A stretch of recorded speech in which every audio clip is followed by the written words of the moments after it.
La tormenta descargó, como habéis visto, pero nos dio un último respiro para investigar algunos lugares de Bari Vecchia.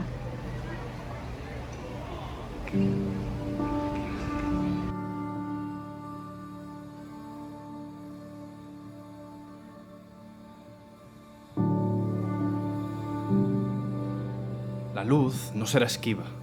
Investigamos por todos lados, incluso en los sitios más insospechados.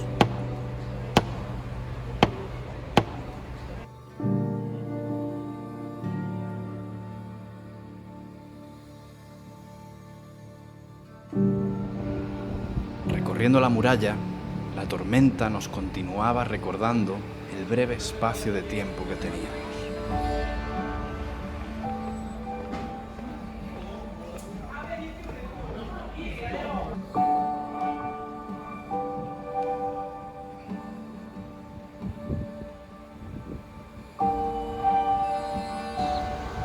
Hasta la Basílica de San Nicola nos recibió con las puertas cerradas. Sabíamos que por el reflejo de sus piedras guardaba algo en su interior. La respetamos.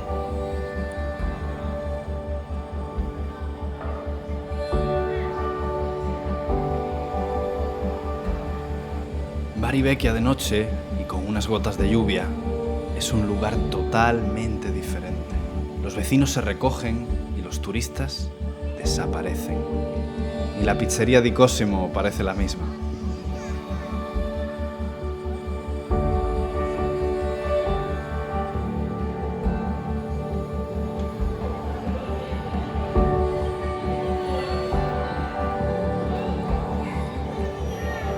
Entre sus callejas y túneles nos escabullimos para darnos cuenta que hasta las famosas señoras de las orecchietti, la pasta típica de Bari, habían cerrado ya las puertas de sus casas.